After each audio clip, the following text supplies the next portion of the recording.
దేవుడంట మన పక్షమున ఉంటే మనకి విరోధి ఎవడు? ఆయన నీ పక్షమున ఉన్నప్పుడు నీ జీవితంలో ఎలాంటి విషాదాలు చోటు చేసుకున్నా నువ్వు ఓపిక పట్టగలిగితే, ఆయన నాతో ఉన్నాడని నువ్వు నమ్మగలిగితే, ఈరోజు ఎవరి చేత వెలివేయబడ్డావో వారందరి చేత నువ్వు గుర్తించబడే రోజు వస్తుంది.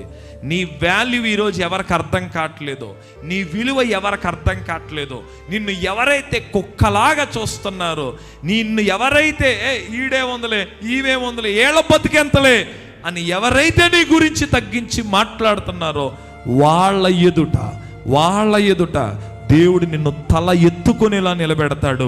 ఎప్పుడో తెలుసా? ఆయన ఇచ్చిన వాగ్దానమును నువ్వేం చేయాలి? విశ్వసించు. దేవుడు తోడై ఉంటే నాకెందుకు ఇలా జరిగిందని అనకండి. నాకు ఎలా జరిగినా ఆయన నాకు విజయాన్ని ఇస్తాడని నమ్మండి. ఈరోజు ఒకవేళ నీ జీవితంలో పడిపోయిన స్థితిలో ఉండొచ్చు. ఒకవేళ ఈరోజు మీలో ఎవరైనా ఉన్నది పోగొట్టుకున్న వారు ఉన్నారేమో. ఏమంటే మేము ఒకప్పుడు ఎలా బతికేని తెలుసా అండి? మా బతికేంటో తెలుసా అండి? 10 మందికి పెట్టే చేతులు అండి.